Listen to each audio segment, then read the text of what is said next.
As models predict higher levels of death, there are still no answers on reopening strategy. The costs of shutting down continue to mount, and Ruth Bader Ginsburg is hospitalized. I'm Ben Shapiro. This is The Ben Shapiro Show.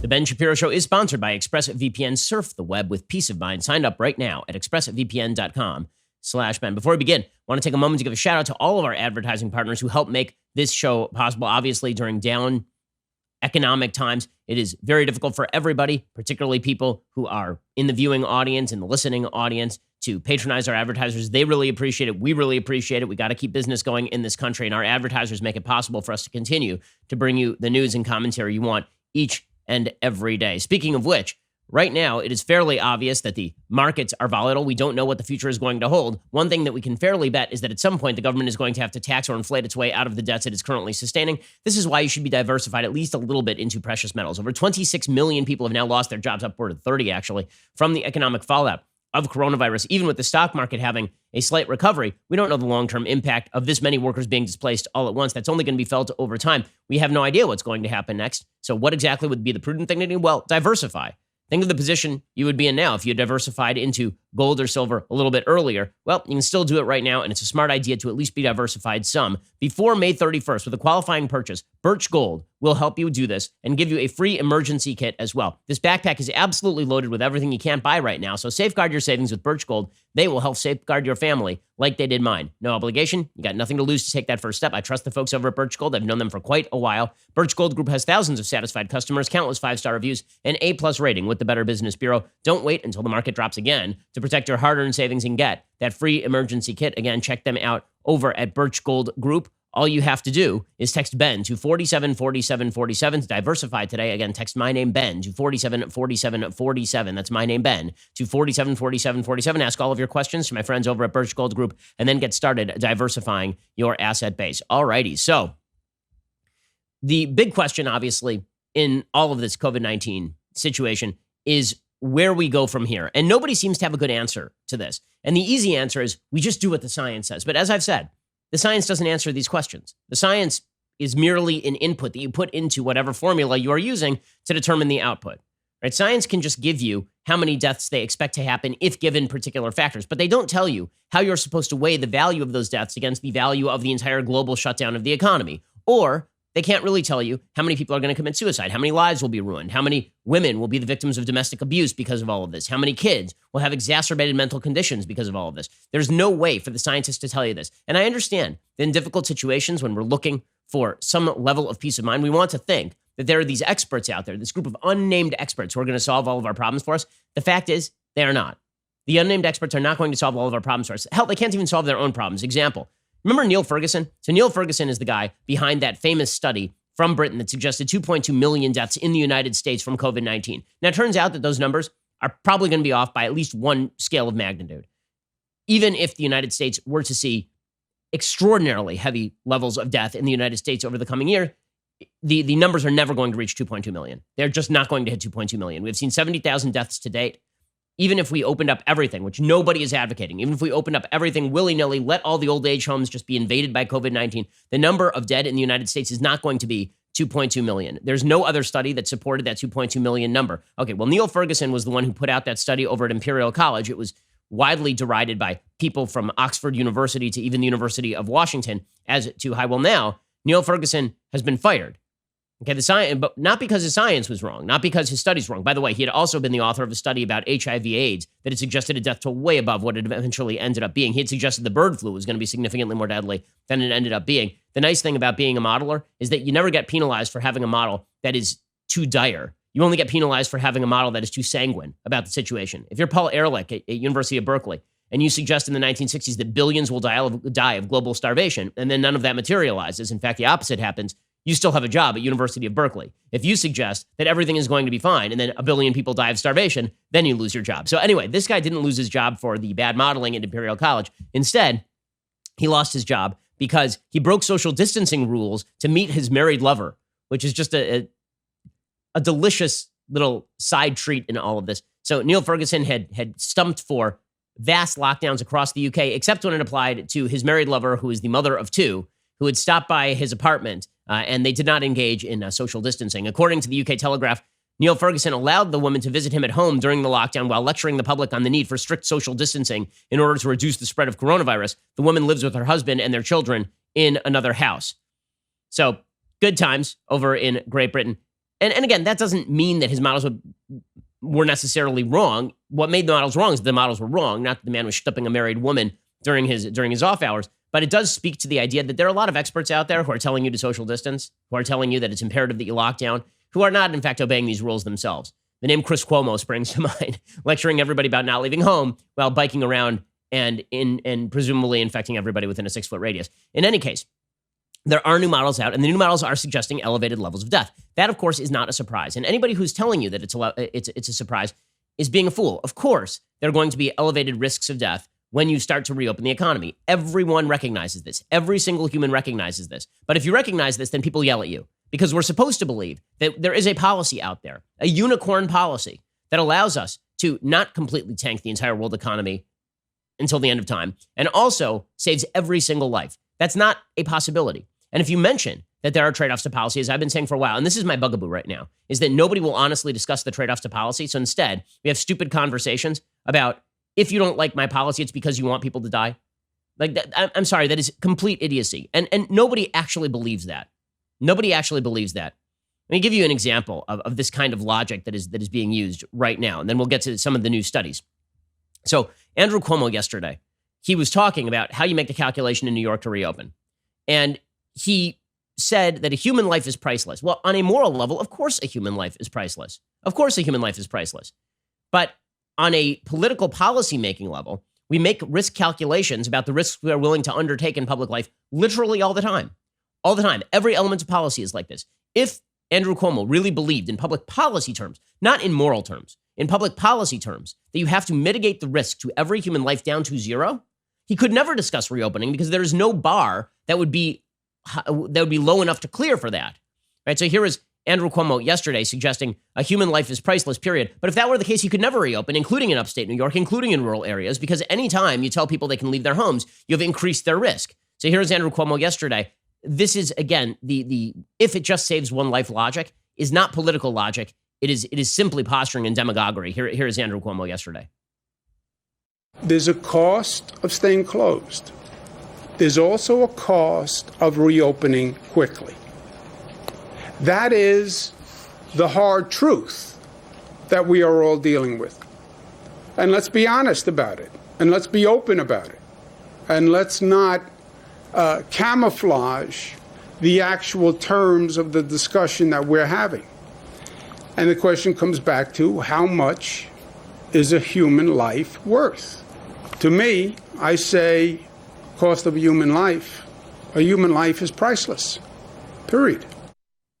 Okay, but he doesn't actually believe that, right? Nobody believes in public policy terms that a human life is priceless. Truly.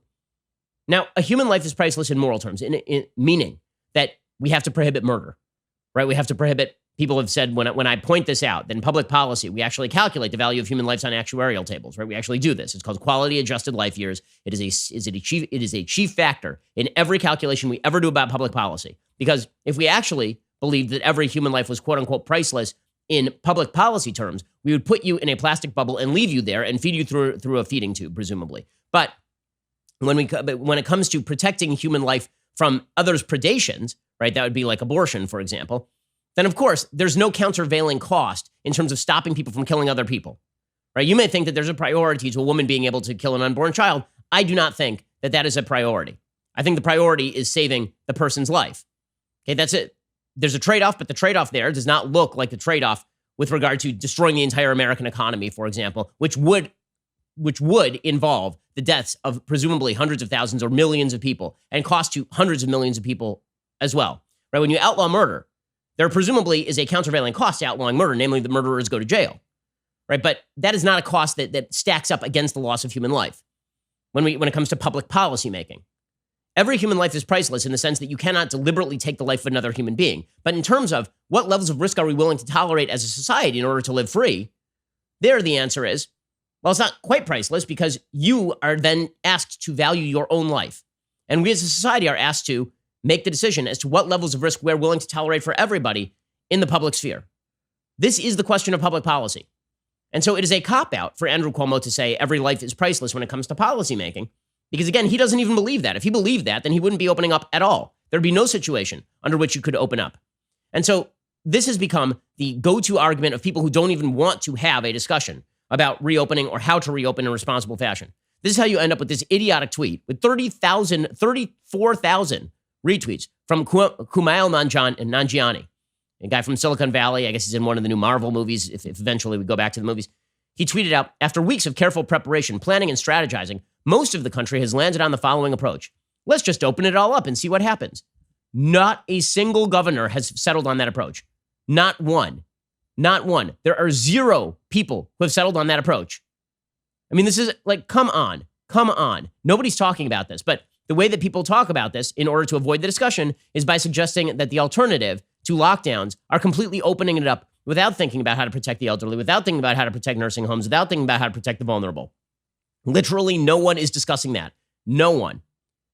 Okay, but at some point, one of the conversations that we are going to have is, again, what level of risk are we willing to tolerate? And in past episodes, I've talked about the need to make those risk calculations with regard to everything from the number of kids in public schools to the speed limits, right? If you wanted to prevent deaths and every life were quote unquote priceless in public policy terms, you would lower the speed limits to 2 miles an hour because elderly people and 16 and 17-year-olds are disproportionately killed in car accidents. We don't do that. We tolerate a certain level of risk in life. Toleration of risk in public policy does assume that we can value certain economic costs against the additional risk that people are going to hurt themselves.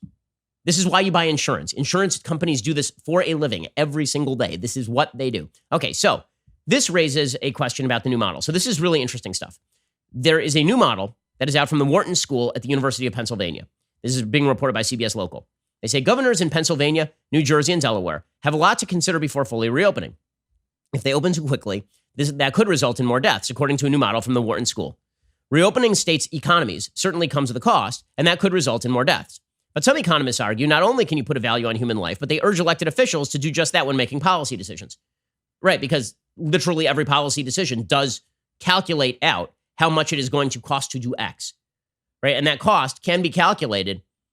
The entirety of human life cannot be reduced to a dollar number, obviously. But when you are talking about reducing economic activity to dollar numbers or quality of life to dollar numbers, you are now taking a bunch of things that are larger than dollar numbers and you're reducing it to dollar numbers so that you can actually make a calculation, because otherwise you simply cannot do public policy.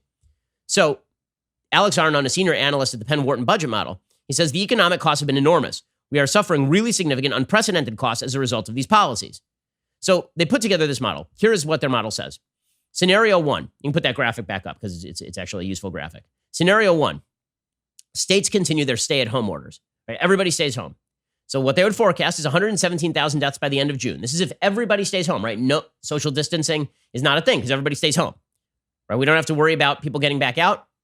Okay, so this would be 18.6 million jobs lost. And by the way, the jobs lost plus whatever cost we then take on at the federal government level. We've already spent $7 trillion. $7 trillion. Okay, in reality, you have to figure that if everybody stays home and we lose 18.6 million jobs on a permanent basis, it's not going to be $7 trillion. It'll be $15 trillion, right? We're going to double our cost. But let's assume that those $7 trillion are enough to tide us over for all of the job loss, the 20 million's job lost, if the stay-at-home orders continue until the end of June. So 117,000 deaths. That's scenario 1.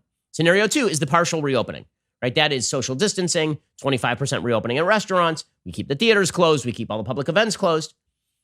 They say that by the end of June, we'd have 162,000 additional deaths with 14 million job losses.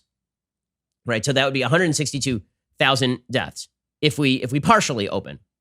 And then they say scenario 3 is all the states fully reopen, right? This is the willy-nilly Kumail Nanjiani suggestion that people are going for. There'd be 350,000 deaths and 500,000 jobs lost. So we'd save about 18.1 million jobs, right? We would lose an additional 232 million lives, and we'd save about 18.1 million jobs. So for every life lost, so you get about 18.1 million divided by 232,000. Basically, for every life lost, you would save 78 jobs under that calculation, right? That's the calculation. So this is the Wharton School calculation. Now, the more interesting calculation comes about when you look at what they value human life. Okay, so pre-COVID-19, the Center for Disease Control did this, right? The Center for Disease Control actually had calculations where they determined the quote-unquote value of human life in economic terms, like how much it costs to the economy if somebody dies when they are young, for example. And other federal agencies, their baseline was roughly, on average, $10 million a person. That a human life is worth about $10 million, right? That is the calculation, not from me. This is from the CDC and other federal agencies.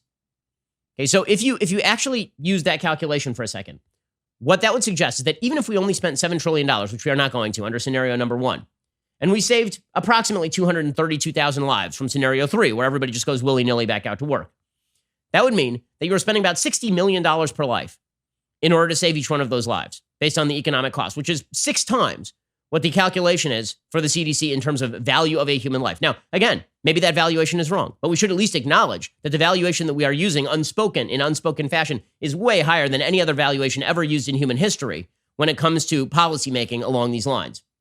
If you were to do a partial reopening and you were to lose an additional 45,000 lives, you would still be spending about 42, and let's assume it would cost $5 trillion, which of course is not true, but let's assume it would cost $5 trillion. You're still spending about $42 million per life saved. Then scenario 3 is you spend $0, right? Because presumably most people keep their jobs. And so you're coming in underneath that $10 million. So the answer, if you were looking to spend about $10 million to save each life, would be somewhere between the partial reopening and the full reopening. It is also necessary to look at how much money you would have to spend per job saved. So in terms of amount of money that you'd be spending per job saved, if you were looking at the amounts of money, if $7 trillion, right, over the 232,000 additional lives, then what you would be looking at, presumably, is per job saved, you'd be spending not all that much money, right? You'd be spending a lot less money per job saved in terms of the worst case scenario. So is this a case for the worst case scenario? Hell no. This isn't the case for reopen it all up. Because again, there's certain basic things that we obviously should be doing. It is also necessary to mention in these models that these models only go through June. So the numbers could balloon way further than this, right? This is only through June. It is also necessary to mention that there's no guarantee that the lockdowns through June end up with a lower total number of deaths. Remember, everybody keeps talking about that flattening of the curve stuff, right? The flattening of the curve was designed, again, to prevent the overwhelm of the healthcare system. So I'm going to draw the curve for you one more time because people seem really not to understand this in the media. Okay, the flattening of the curve was supposed to prevent the curve from being overwhelmed. It was not supposed to change the area underneath the curve. Okay, and this is why everybody is being kind of dumb about all of this. So this is what the curve was originally supposed to look like, right? Here was the big curve. This is the big curve right here. If you can watch this, you can see it. On the left side of the left hand, let's see, it would be your left-hand side of the page. On your left-hand side of the page, you can see the big spike. The line is the medical capacity. And then here is the lower curve. The lower curve is supposed to stay below that line. Great. The actual area, the shaded area that I'm about to shade in right here, okay, that is the number of deaths total. Okay, that is the number of deaths total. Or the number of infections total, rather. Okay, so this does not, so the number of infections total is going to be the same over time. Okay, recognize that. So if this thing is as deadly as it's going to be and we don't overwhelm the healthcare system, what people were worried about was specifically this area above the line. These would be excess deaths.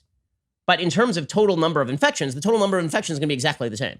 So when we look at those models that look through June, that is not enough. You would actually have to look at the model through the extent of the year and then decide on economic costs here. These are all the calculations that actually go into the calculations. But it's important to note them because no one is willing to discuss this stuff out loud. It is politically unpalatable to discuss this stuff out loud, which means that the policy is going to end up being really stupid. That's what it ends up meaning, that the policy is going to end up being super dumb. Because if you can't discuss out loud the actual considerations that are going in, what you end up with is, on the one hand, the posturing of people who suggest that they're going to save every life. Andrew Cuomo is not going to save every life. The dumbass just started cleaning the subways 5 seconds ago. It's May, guys. It's May. They shut down everything in March except the subways, the chief incubator for this thing. They only started cleaning the subway systems at night now, like yesterday. But he's saying he's out there saving every life. Of course, that is not true. Of course, that is not true. But we've reduced our conversation to the dumbest possible point. We're going to start having to have these tough conversations about when to reopen, what the actual costs are, what are the monetary costs, whether we are using anything besides gut. It's so funny. People say data and science and Trump is using his gut about reopening. I'll tell you who's using their gut about reopening. People who refuse to even have the conversation about mathematical values that are used in every other actuarial investigation of every other policy in human history. Frankly, it's ridiculous. It's ridiculous. You have to make these calculations because there is no other way to make the calculations. Otherwise, you are just reduced to, my gut is that we should just stay in. Until when? I don't know. Until what happens? Meh. What are the costs? Well, it doesn't matter. Every human life is priceless. That is not policymaking. That is posturing, political posturing. Okay, we'll get to more of this in just 1 second. First, let's talk about the reality, which is that the future is really, really unpredictable. And this is why you need life insurance. Very important for you to insure against the possibility of bad things happening in the future. You know who can do that life insurance for you? Life insurance companies who do actuarial calculations about how much to pay you in case, God forbid, you should plot. You can take advantage of their acumen by going to policygenius.com. PolicyGenius.com is an insurance marketplace. There's a big demand for life insurance right now. So if you're looking to get life insurance, here's how they can help. PolicyGenius compares quotes from the top life insurance companies in one place. It takes just a few minutes to compare quotes from the top insurers to find your best price. This doesn't just save a lot of legwork. You could save $1,500 or more a year by using PolicyGenius to compare life insurance policies. Once you apply, the PolicyGenius team will handle all the paperwork and the red tape for free. They're in contact with life insurance companies every day, monitoring developments and helping customers navigate every single step. There's no reason to wait on something as important as life insurance. Head on over to Policy Genius right now. They will find you the best rate and handle the process completely. You can stop worrying about life insurance, get back to baking your sourdough bread or adopting a pet or something. But you can get rid of the life insurance thing on your insurance checklist right now by going to policygenius.com. Head on over to policygenius.com. Okay, so President Trump is getting all sorts of flack for mentioning the fact that it is indeed time to open and that we are going to have to figure out how to reopen in decent fashion. The Texas Governor Greg Abbott is taking a hit. So here's Trump yesterday mentioning, yeah, we can't keep this closed forever. It's kind of time to open. I'm viewing our great citizens of this country to a certain extent and to a large extent as warriors. They're warriors. We can't keep our country closed. We have to open our country. One day they said, we have to close our country. Well, now it's time to open it up. And you know what? The people of our country are warriors, and I'm looking at it. I'm not saying anything is perfect. And yes, will some people be affected? Yes. Will some people be affected badly? Yes. But we have to get our country open, and we have to get it open soon. Okay, Trump is correct about this, and he says the shutdown is going to kill people too. Yes, this is also true. This is obviously true. Apparently, the call-ins to suicide hotlines are up 1,000%. Apparently, people are not going in for chemo treatments. Those quote-unquote elective surgeries that actually help people's quality of life, including the elderly, those are not being performed. Medical personnel are being laid off across the country when these hospitals are not even near capacity because people are not performing elective surgeries. Here's Trump mentioning all of this, but apparently it's very bad to mention this. If you mention this, you're a bad, bad man. President Trump's a bad, bad. Like, this is the dumbest form of our political conversation. It is so stupid because no alternative has actually been provided. None. I'm sorry. Lockdown is not an alternative. Full-time lockdown forever until the end of time with no schooling, with no summer camps, with no work. None of this is a reality. But it's very easy to sit in your corner and just shout, you don't care about human life. You don't care about human life. As we'll see in a second, there's an actual New York Times columnist who's suggesting the problem here is American freedom. I have a feeling this person had a problem with American freedom long before the pandemic. Here is President Trump talking about how the shutdown will kill people too. The fact that we're letting people go to their jobs, they have to do it. You know, if they held people any longer with the shutdowns, and you're going to lose people that way too, and you already have, I'm sure. But between drug abuse and, they say suicide, a lot of different things. There's no win, just so you know, there's no great win one way or the other. Okay, so President Trump is right about this. Also, the Texas Governor Greg Abbott, who's ripped up and down because he was on a phone call apparently, and on this private phone call, Greg Abbott suggested that, you know what, if we reopen, that's going to add risk. Yeah, no bleep, Sherlock. Like, this is the basic premise of a lockdown. The whole if going back to work doesn't add a risk, why did we lock down? Seriously, like that would be the question. The counter question is, were we not supposed to expect additional risk when we go out? Of course we're supposed to expect additional risk. The question is, which populations are least likely to suffer from the additional risk? I will give you the answer. Young people, healthy people, children. That's your answer. Those people are not very likely. When I say not very likely, I mean exorbitantly unlikely to die of COVID-19. And to pretend that everybody is equally susceptible or that you cannot open in responsible fashion, namely by starting by protecting nursing homes, which have been responsible for 40 to 50% of all deaths in the EU and in California. In New York, a lot of people have been dying in their apartments because nursing homes in New York City are not like a huge thing. They're kind of bigger across the state because of the heavy population.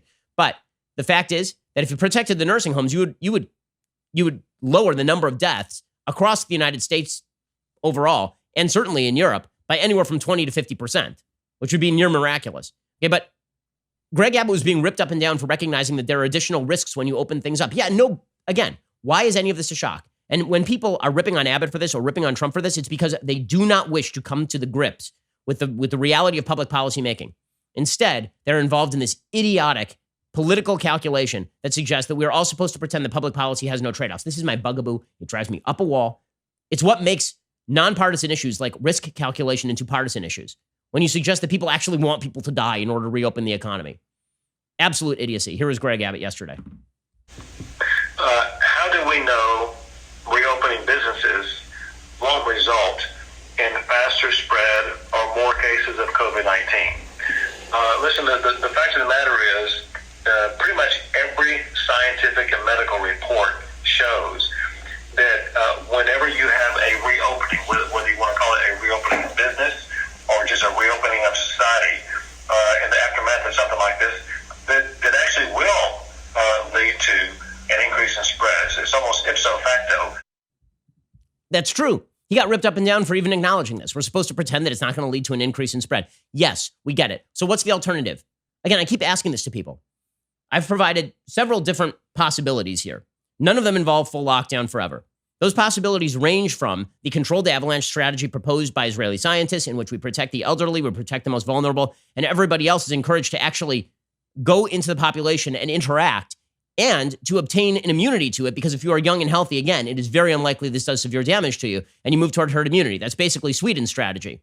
In controlled fashion, meaning that you still do some social distancing, but the reality is that over time you actually want people to get this so it moves through the population, get herd immunity. That's possibility number one. Possibility number two, you go out, you continue to socially distance, you wear a mask, you do protect the nursing homes, the economy really takes a hit, like a more severe hit than it would otherwise, and it takes longer to reach herd immunity, but at least you haven't killed that many people in terms of the increased risk in the amount of times it takes to develop a therapeutic or a vaccine. Right, is that you're hoping for a real change on the ground. Those are a couple possibilities. I'll tell you what's not a possibility, keeping it going like this.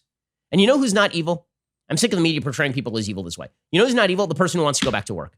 This is such crap. It's utter, absolute, nonsensical crap. It's not only quote unquote rich and white people who will do well reopening. Okay, so the former Obama CDC director said that the only reason people want to reopen is because they're rich and white. What absolute sheer unmitigated garbage. You know who's getting this right now? Like right now? A lot of the essential workers. You know what's happening with the essential workers? Many of them are disproportionately.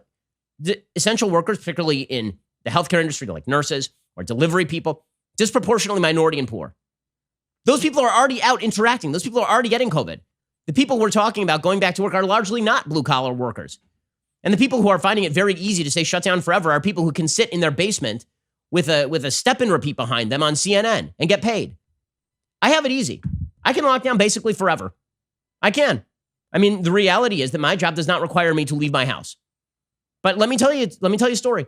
That ain't true for 90% of the population.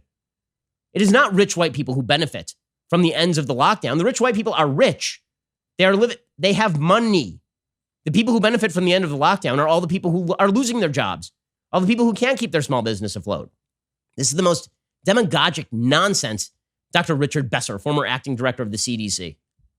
What's not being done? We don't have the testing capacity now to know where this disease is. We haven't scaled up the thousands and thousands of contact tracers that we need. We don't provide safe places for people to isolate or quarantine if they're identified as either having an infection or being in contact. We are saying if you have money and you're white, you can do well here. If you're not, good luck to you. That is such nonsense. It's such absolute nonsense. We should be protecting people. If they get sick, they should be able to go home. They should get paid leave from the government, unemployment insurance, or whatever it is. No one wants people to die. We have to acknowledge that there are trade-offs to public policy, but apparently we're never going to acknowledge this. And this is how you end up with the stupidity of a Dallas salon owner getting 7 days in jail for reopening. Okay, in Texas, where Greg Abbott is supposedly willy-nilly reopening everything. That's not what's happening. That's not what's happening. There's a woman named Shelley Luther. She defied local and state orders and a judge's restraining order. She operated her business during the pandemic. What exactly did she do? She went into her salon a la mode, and she opened it, and she was taken into custody. Her business was deemed non-essential, which of course is nonsense. The government should not be able to deem your business non-essential. It was forced to close March 22nd after the county enacted its stay-at-home order. She reopened the salon April 24th, tore up a cease and desist letter from the county judge Clay Jenkins. The temporary restraining order was signed April 28th. She said she had not earned any income since the county's stay-at-home order was set in March. She said that she applied for one of the federal loans, but didn't receive it for weeks. She said, I couldn't feed my family. My stylist couldn't feed their families.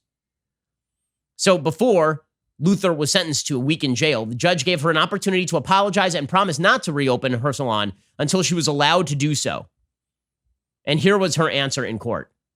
I've never been in this position before, and it's not some place that I want to be.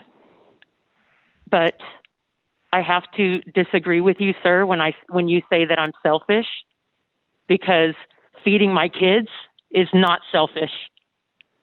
I have hairstylists that are going hungry because they'd rather feed their kids.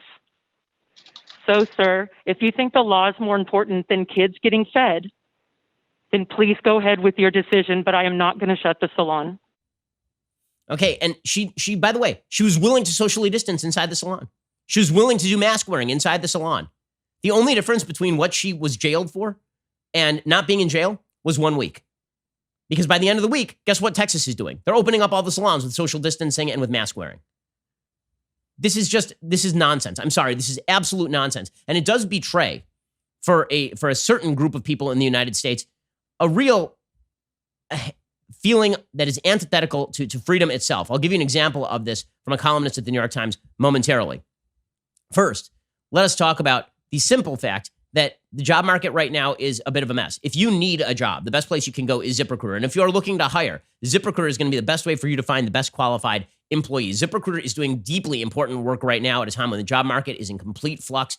As we move back into normalization, ZipRecruiter is going to become more and more important. Go register over there right now at ZipRecruiter.com/worktogether. ZipRecruiter's app will send you up-to-date job openings so you can be one of the first to apply. And if you're actively hiring, ZipRecruiter will invite candidates to apply to your most urgent roles, making it faster and easier to reach the people you need. By connecting people who need jobs and companies that need people, ZipRecruiter is working with all of us so we can continue to move forward. So we should work together. ZipRecruiter.com/worktogether. Deeply important to get people who need jobs connected with people who want to hire them. ZipRecruiter is doing that every day. They can make your business better. They can make your job experience better by allowing you to get the job that you need. Go check them out right now at ZipRecruiter.com/worktogether. ZipRecruiter.com/worktogether. They are focusing on the important things in the middle of the most volatile job market in American history. ZipRecruiter.com/worktogether. Alrighty, we're going to get to more of this because, again, undergirding a lot of the arguments or non-arguments about public policy here is an actual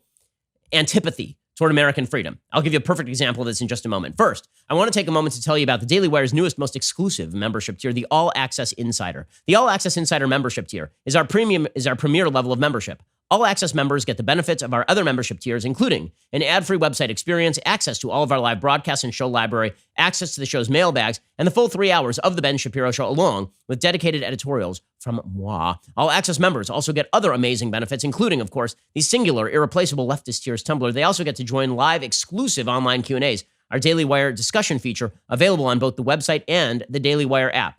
You also get to participate in All Access Live. That is our brand new interactive programming featuring one of the Daily Wire hosts as we hang out with you each night, and we're just goofy at 8 p.m. Eastern, 5 p.m. Pacific.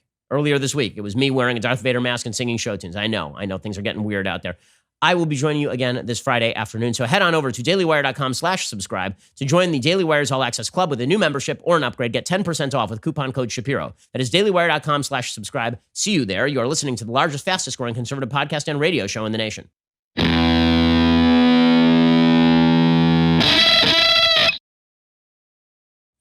Alrighty, so when I said that there are people out there who seem to be rooting for the lockdowns because they don't actually like freedom very much, Charlie Warzel is an opinion writer at large for the New York Times. He has a piece today titled "Open States, Lots of Guns. America is Paying a Heavy Price for Freedom." And he uses the same logic with regard to coronavirus that he uses with regard to guns. Namely, you shouldn't be able to own a gun as a normal, law-abiding citizen because apparently this raises the risk of gun violence in your state. He mentions a tweet from a friend of mine, actually my editor over at Broadside Books.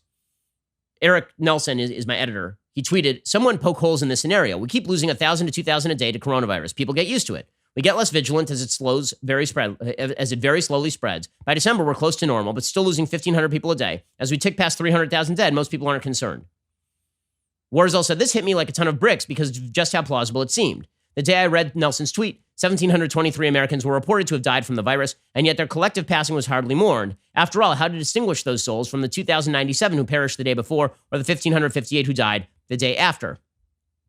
And then he says, "There's a national precedent for Nelson's hypothetical, America's response to gun violence and school shootings." He says, "As a country, we seem resigned to preventable firearm deaths."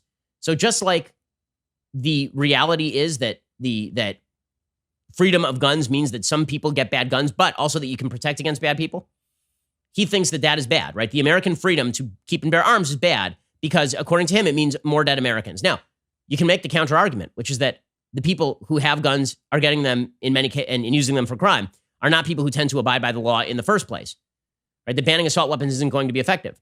But even taking his logic, right? Even taking his baseline logic, which is that additional risks in American life come with additional American freedoms, the end point of his logic is that if you want no risk, there can be no freedom.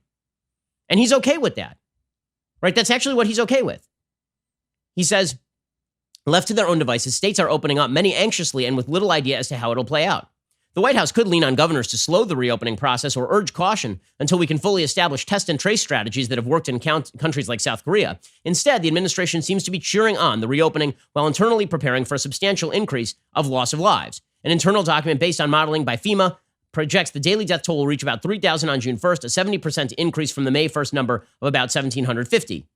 Along the same lines, on April 30th, the day after Trump told Americans the virus was going to go, it's going to leave, it'll be gone, NBC News reported the federal government had ordered more than 100,000 body bags.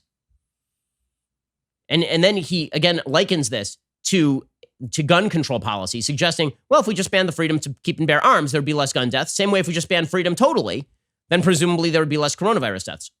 All right, so I'm going to take up the other half of that argument, which is freedom does come with additional risk. Freedom comes with additional risk. And that's what freedom is called. That is a reality. And that doesn't mean that we should not mitigate that risk, right? I've been in favor of bans on, even using his logic, I've been in favor of bans on machine guns, for example. And I've been in favor of federal criminal background checks when you purchase a gun through a federally licensed firearms dealer. Even the NRA is for that. Okay, but what he is talking about basically is, it'd be great is if we banned all guns, presumably by the same logic, if we banned all freedom, there would be no coronavirus deaths. Just in terms of numbers, by the way, I think that it is important to mention right here that if we lose 2,000 people a day from coronavirus for the next several months, which, again, there are very few projections that expect this, but let's say that happens, this will be a horrible, terrible thing. That also does not answer the question as to whether we will lose that many people in total over the course of the next 12 months from coronavirus. Right? There's no alternative being provided.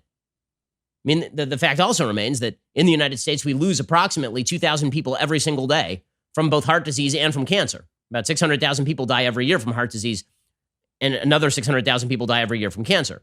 But he says the idea of freedom, I mean, this is really the root of the debate. Charlie Warzel writes, the idea of freedom is an excuse to serve oneself before others and a shield to hide from responsibility. If that's how you think of freedom, we should end freedom. Right? We should end freedom. Now, I think that people can be both free and virtuous. People can be free and they can attempt to mitigate risk for others. This is why I think that we should tranche populations and people who are healthier should go back to work first. And if we think that there's a therapeutic or a vaccine on the way in fairly short order, we should socially distance in order to restart the economy, but also ensure that we don't have a vast spread before a vaccine can be developed. Right? I'm all for these things. But according to Charlie Warzel, the American people cannot be trusted, and thus freedom must be ended. Right? You can't be trusted with a gun as a law-abiding citizen because the very presence of a gun means the presence of freedom, and the presence of freedom means more people dying from gun violence. And the same thing is true of coronavirus. The presence of freedom means more people going out and acting stupidly, and that means that we cannot have freedom at all. Well, that is an argument that, as we used to say in law school, proves too much.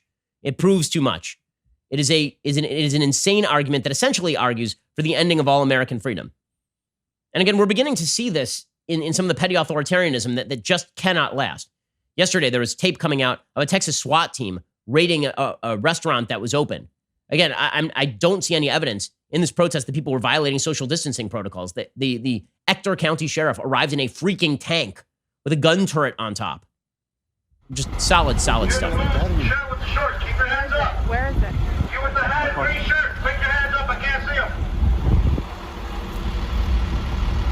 I mean, they're going in with actual guns blazing to people who have an open business. This is, I'm sorry, do those people look like they're super close together to you, or do they look like they're 10 feet apart? Media guy, get back! Media guy in a white shirt, get back!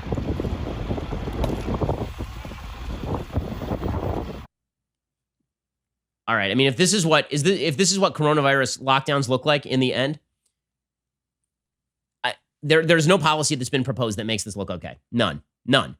And there's no timeline, and there's no endpoint, and there's no actual discussion of the data, and there's no discussion of any of this, because everybody who wants the lockdowns and is comfortable with curbs on American freedom is just shouting at the moon that every life is priceless without recognizing that every single element of public policy is based on the premise that risks to life are calculable when it comes to freedoms and prosperity and all the things that actually make America worth living in.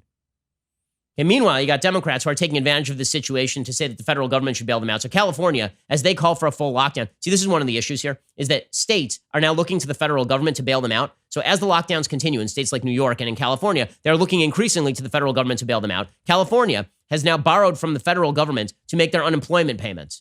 Well, why should the federal government fill in California's holes when it comes to their own unemployment system? Truly, it's because California is incredibly irresponsible with its own spending. You know how I can tell this? Here's what the Wall Street Journal reports. About 3.7 million people have filed unemployment claims in California since mid-March. California had about $1.9 billion in its unemployment trust fund in mid-April, down from $3.1 billion at the end of February, the month before the coronavirus upended the U.S. economy. The state's Labor Department did not immediately respond to a request for comment. California serves as an early sign of the potential magnitude of federal assistance that could be required if states are to continue paying out jobless benefits. It is one of more than 20 states and jurisdictions that entered the current economic crisis without enough money in their unemployment trust funds to pay benefits through a year-long recession, according to the Labor Department data. By that measure, California was prepared to make unemployment payments for just over 2 months in the event of a recession. 2 months. So California was deeply irresponsible, decided to blow all of its money on crap union contracts with various public sector unions, and they didn't have money to pay unemployment insurance. And now it's up to people in other states to pay for all of that. New York did the same thing. They blew out their budget, and now they don't have enough money to pay for the stuff they should have had the money to pay for. And now they're turning to the federal government for the bailout. And if they get those bailouts, you know what that incentivizes? It incentivizes governors to spend oodles of money they never have because they know that at the end, it's too big to fail. California is too big to fail. New York is too big to fail. Now, this has led demagogues like Andrew Cuomo to suggest that the federal government needs to step in and fund the states. So here's Cuomo yesterday suggesting that New York needs to be funded. Now, last I checked, New York has the second richest citizen body in the United States after California, and they tax them at exorbitant rates, and yet they've run out of money incredibly quickly. Could that have to do with their crap spending habits and the bad union contracts they signed? Maybe it has to do with that, but according to Andrew Cuomo, it's up to the federal government to bail them out, of course, because you can always cast all responsibility at the feet of the federal government. States need funding. States need funding, A, for testing, tracing. B, states need money because we have a deficit after the coronavirus. And you have not been given that money. Stopped everything. So you don't have enough. Right. All right. Right. If so they don't pass a piece of legislation, Chris, well, hold it a second. They were supposed to do it this week. They are going to come back next week. If they don't pass a piece of legislation, game over. Game over. And then he says, you know what should happen here? Republican states are the ones taking out more money. And the Republican states are the ones who are taking out more money from the kitty. Okay, this is what he is saying here is so economically illiterate, it's almost beyond comprehension. And you look at the Republicans who now say, well, we don't want to help the Democratic states. They are actually the states that have been taking more every year. Virginia, Maryland, Kentucky. Senator Mitch McConnell, he's Kentucky, $37 billion more every year. Alabama, Florida. Everything's about Florida. Why? Because it's a swing state, and we're in an election year. I get it. Okay, this is not true. Okay, the way that he is calculating this is he is taking the tax dollars paid by New York citizens to the federal government, and then the tax dollars received by New York citizens from the federal government. New York is a disproportionately wealthy state. California is a disproportionately wealthy state. It is not that the federal government takes money from the state of California and then only gives money back to the state of California. What he is talking about is the fact that Kentucky, for example, is a disproportionately poor state. So there are fewer people who are paying in federal income tax to the federal government, and there are more people who are receiving directly. But at no point does the state government actually act as the intermediary there. Basically, you're saying that poor people are receiving more money from the federal government than rich people. That is 100% true. And that rich people are paying more money into the federal government than they are receiving from the federal government. That is also true. Another thing that happens to be true, the people who are disproportionately receiving money from the federal government tend to vote Democrat. Studies show this. Okay, so what the hell is he talking about? What he's attempting to avoid is the reality of the situation, which is the reason that New York is in trouble, despite the richest population in America outside of California. Despite that, New York is in trouble because Andrew Cuomo couldn't get his spending habit under control. Neither could anybody else in New York. And the same thing in California. No, New York is not the victim of a benefits payment scam here. It's ridiculous. Okay, but this is just demagoguery to avoid responsibility, which is what Cuomo is apparently really good at. It is unbelievable to me the man remains a popular governor, despite the fact that only now in May is he starting to clean the damn subways. That his original move with the nursing homes was, oh, look, an old person who has COVID-19, let's send him back to the nursing home. Genius move, Andrew Cuomo, genius. That guy is great. He's great at his job. But Ron DeSantis in Florida and Greg Abbott in Texas, very, very bad at their jobs. And Brian Kemp, just awful at his job. Incredible. Okay, time for some things I like and then some things that I hate. So there is a new movie on Netflix that is a fun watch. It is, I will not say it is, the world's most fun watch. It has some great action sequences is really what this comes down to. It's Chris Hemsworth running around Dhaka, Indonesia, and basically just destroying everything. There's one about 20-minute action sequence that's getting a lot of attention in this movie, Extraction, because it is supposedly done in one shot. It is not done in one shot, obviously. They game the system. They're moving through windshields, and there's some subtle cuts, obviously. But it's really well choreographed. The basic premise is basically the same as Man on Fire. Guy who is hired to extract a kid who's been kidnapped, and then things go wrong, and now he still has to extract the kid who's been kidnapped. Here's a little bit of the preview. The best thing you could do for that kid would be to put a bullet in his brain. We can send a chopper and get you out. But you gotta leave the kid behind.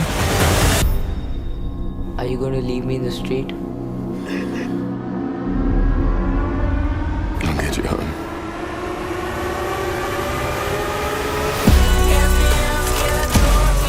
Grab a hold of my vest and hang on as tight as you can.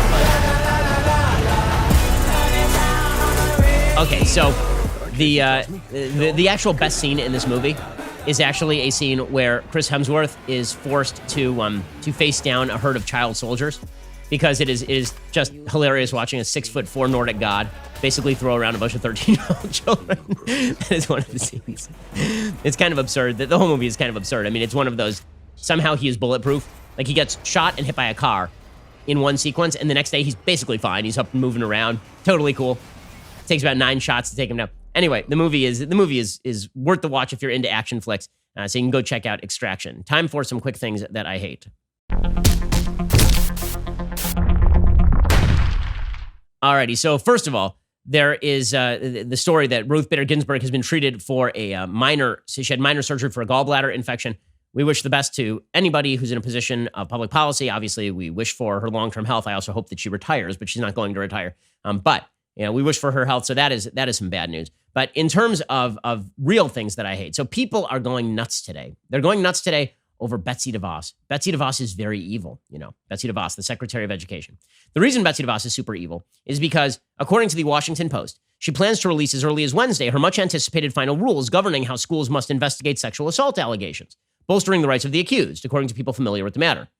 In its broad outlines, the sweeping regulation is unchanged from the proposed version released in 2018, though there were minor adjustments made throughout, according to one person familiar with the matter who was unauthorized to comment publicly and spoke on condition of anonymity. The rules will give universities and colleges a clear but controversial roadmap for handling emotionally charged conflicts that often pit one student against another. They replace less formal guidance issued by the Obama administration that was friendlier to those making the allegations. That is a wild understatement. The original Obama era allegations did not give students the ability to confront their accuser or even to rebut the allegations. They basically made it so that an allegation was tantamount to guilt. Under the new rules, college students accused of sexual assault and harassment must be given the right to a live hearing and the ability to cross-examine their accusers, much as the proposed rule directed. Before, you didn't even have the right to confront your accuser, and you weren't given the right to a live hearing. You were literally not given the right to a live hearing. So someone accuses you of rape, and you say, no, that wasn't rape. That was a consensual sexual congress. And the old rules basically said you have no ability to defend yourself. Also, The rules also define sexual harassment narrowly, limiting it to conduct that is both severe and pervasive, not just one or the other. Well, again, that makes sense because if the pervasiveness is you look nice today, that's not sexual harassment. Okay, if the pervasiveness is you keep grabbing people's asses repeatedly, then it's got to be severe. I mean, first of all, that's sexual assault, right? If you actually physically grab someone, that's an assault. That's not just harassment. But if you say something deeply sexual and you do it and it's severe and it is pervasive, then you can be disciplined. In one change, the regulation explicitly adds dating violence and stalking as allegations that must be investigated. So it's actually made this thing stronger in some ways. DeVos said the new rules would restore balance in a system that had been skewed in favor of the accusers. Now, this prompted people on the left to become very, very angry, because their suggestion is that Title IX regulations should basically allow people with the allegation alone to go ahead and condemn folks to the purgatory of guilt forever. Right? That was the basic allegation. And people were tweeting about that today. So there were actual tweets that people were issuing about how terrible it was to allow due process in cases like this, which of course is completely crazy, right? Catherine Lamone, who is a civil rights advocate and chair of the USCCR and a legal affairs secretary for Gavin Newsom, the governor of California. She said, Betsy DeVos presides over taking us back to the bad old days that predate my birth, when it was permissible to rape and sexually harass students with impunity. Excuse me? This just says you have a right to defend yourself. It doesn't say that you are not punished for sexual assault or sexual harassment. But Catherine Lamone says, today's students deserve better, including fair protections consistent with law. Okay, this is just, I'm sorry, this is insanity. But it's particular insanity given the fact that the Democrats continue to defend Joe Biden. Because by Joe Biden standards, by his own Title IX standards, that dude's guilty as sin. Right, here's Nancy Pelosi yesterday saying, you know what, I'm not going to answer any more questions on Joe Biden. I'm not going to answer any more questions on these Biden allegations because we're done here. I mean, what is there more to say? Weird, because under Title IX regulations, Joe Biden's guilty as sin and he'd be expelled from college for this, if not for plagiarism. I have said I am proud to support Joe Biden for president. I believe him when he says it didn't happen, but I also believe him when he said let them look into the records, and that's what they should do. But I'm not going to answer this question again. I will just say I have every confidence that Joe Biden will be a great president of the United States. She has great confidence. So 19-year-olds who are getting accused of sexual assault allegations, they don't have the right to defend themselves, according to Joe Biden and Nancy Pelosi and the entire Democratic infrastructure. But 80-year-olds who are running for president, those people we just kind of let off the hook, right? I mean, they can just say, it didn't happen, and we're basically done. I mean, that is an incredible thing. It's an incredible thing. And it demonstrates that when it comes to due process, the Democrats just don't believe in it. What Democrats actually believe in is that due process should only exist for people that they like. And people that they like include generally people who are not part of the quote unquote power superstructure, right? So if you're a rich white male like Brett Kavanaugh, then you deserve no due process. This was an actual case made about Brett Kavanaugh. People saying, well, he's a rich white male. He had an entitlement complex, and that's why he doesn't deserve to be on the Supreme Court. And they say the same thing about 19-year-old college students, right? Rich white males in college, the most privileged among us. We need to, but if you're a rich white privileged male like Joe Biden and you're running for president, then we sort of let you off the hook. Due process is specifically due process because it equally applies to everyone. Equal protection of the law is equal protection of the law because it is supposed to apply to everyone. The fact that there's so many people on the left who want to turn these standards on their head because they believe that equal protection of the law is inherently unequal because some people are less well situated than others. Some people are richer than others. Therefore, those rich people don't deserve equal protection under the law. That's French Revolution off with their head kind of stuff. And that is exactly what Democrats have proposed with regard to Title IX. They're defending Joe Biden at the same time that they're ripping on exactly the same kind of protections Joe Biden will have to rely on in order to survive these sexual assault allegations. So that's pretty incredible. Okay, one more thing that I hate. So the Lincoln Project is a group of people led by George Conway, right? And George Conway is, of course, Kellyanne's husband. This is a group of people who were anti-Trump Republicans in 2016 and never got over it and have decided better to... Many of the members of the Lincoln Project literally suggested they would vote for Bernie Sanders before Donald Trump, which doesn't seem super conservative to me. I'll just put it out there. I don't think that's a super Republican view, that you'll vote for the communist before you voted for Donald Trump. And actually advocated for the communists to win. Some of these people were doing this. So they put out an ad within the last couple of days. This is the most depressing anti-American ad I have seen in quite a while. They call themselves the Lincoln Project. Apparently, Abraham Lincoln would have approved of ads that basically suggest that America is an absolute, utter, complete hellhole where death is vast and everyone is impoverished because of Donald Trump. Okay, here's the ad. I mean, I've yet to see a more depressing ad than this one. With the economy in shambles, more than 26 million Americans are out of work. The worst economy in decades. Trump bailed out Wall Street, but not Main Street. This afternoon, millions of Americans will apply for unemployment. And with their savings run out, many are giving up hope. Millions worry that a loved one won't survive COVID-19. There's mourning in America. And under the leadership of Donald Trump, our country is weaker and sicker and poorer. Okay, what? I mean, okay, we're all a little stressed right now. Is this super helpful? Is this super helpful? By the way, if this is the tone Joe Biden goes for, he gets skunked. Because seriously, Americans are not going to abide being told that we are richer and poorer, and that we are sicker and poorer and worse off, and everything is terrible, and we're all dying of COVID-19. What a misfire. What a dramatic misfire. That's the kind of ad that you make, seriously, when you don't care who gets hurt in order for Donald Trump to be thrown out of office. Because the reality is that we're all a little worried right now. You know what'd be good? Some hope. Some hope would be good. And you don't have to credit Trump in creating that hope. George W. Bush didn't when he put out a little video about it.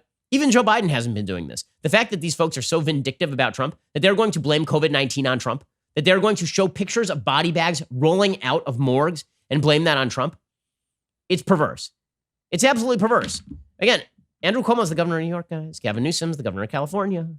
The death centers of this country are all happening in blue areas, not just because of bad governance, but also because those are heavily populated areas.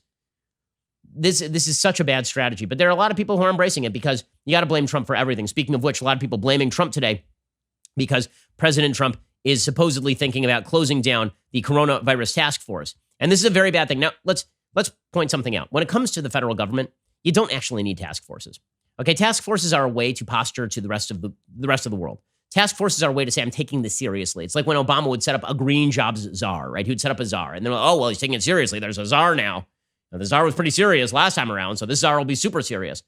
We'll set up a new Department of Homeland Security. Now we're serious. The same staffers were already in the government. They were just in different departments. Is it good PR for Trump to disband the coronavirus task force in the middle of the coronavirus? No, it's not. This is dumb PR. It is. It's dumb. There's no rationale for it. But on a practical level, is the federal government going to stop caring about COVID-19 because the coronavirus task force has been, quote unquote, disbanded? No, Dr. Fauci will still be meeting with Trump. Dr. Birx will still be meeting with Trump. All these people will still be meeting with Trump. They will still be doing press conferences. But this prompted all sorts of angst yesterday. All sorts of the PR of COVID-19 for the media is far more important than the actual policy. When it comes to the actual policy, they don't want to talk about it because the actual policy would force them to acknowledge trade-offs in policy. They don't like that. Instead, they go to the PR because the PR can be black and white, and the PR is always Trump is awful and evil, and everything he does is terrible. So that means it's supposed to be a super big deal that he's, quote unquote, dissolving the task force. The meetings in the Situation Room of the White House have been shorter. The task force no longer meets every day, according to NBC News. Doctors Deborah Birx and Anthony Fauci are still expected to be at the White House daily, but other members of the task force may be present less frequently. However, sources familiar with the matter noted the task force did meet on Tuesday. And President Trump said, we're now looking at a little bit of a different form. That form is safety and opening. We'll probably have a different group set up for that. He said the mission accomplished is for when it's over. There was no mission accomplished. But apparently, if you call it, for example, the reopening task force, and it's exactly the same people, then you're evil and bad. So here's Jim Acosta all over Donald Trump yesterday about the task force. Don't you need to continue to meet with the task force to get this scientific expertise on this pandemic? We will have certain people. I think that as far as the task force, Mike Pence and the task force have done a great job, but we're now looking at a little bit of a different form, and that form is safety and opening, and we'll have a different group probably set up for that. Are you saying mission accomplished? No, not at all. The mission accomplished is when it's over. Again, the fact that Acosta is trying to pin on him the mission accomplished war in Iraq banner that was flying after the United States invaded Iraq and destroyed the Iraqi army, that he's trying to get him to gaffe, right? This is all the media are intent on doing right now. They honestly do not care at this point about which policy is pursued, so long as the policy pursued is anti-Trump. That's all. If Trump actually wanted to open up the country tomorrow, he'd call for a national lockdown ad infinitum. Seriously, the media would flip on a dime. If Trump just said, you know what? We got to lock this thing down forever until there's a vaccine. Immediately, the media would start reporting on the economic dispossession happening across the country, and they would start taking seriously the fact that people are losing their livelihoods. Because for the media, it's all about Trump and all about the media, and it is not at all about a responsible discussion of public policy, at least for those in the political media who are outside the sort of health industry. Alrighty, we'll be back here later today with 2 additional hours of content. Otherwise, we'll see you here tomorrow. I'm Ben Shapiro. This is The Ben Shapiro Show. The Ben Shapiro Show is produced by Colton Haas, directed by Mike Joyner, executive producer Jeremy Boring, supervising producer Mathis Glover and Robert Sterling, assistant director Pavel Wydowski, technical producer Austin Stevens, playback and media operated by Nick Sheehan, associate producer Katie Swinnerton, edited by Adam Sayevitz. Audio is mixed by Mike Coromina. Hair and makeup is by Nika Geneva. The Ben Shapiro Show is a Daily Wire production. Copyright Daily Wire 2020. You know, the Matt Walsh Show, it's not just another show about politics. I think there are enough of those already out there. We talk about culture because culture drives politics and it drives everything else. So my main focuses are life, family, faith. Those are fundamental, and that's what this show is about. Hope you'll give it a listen.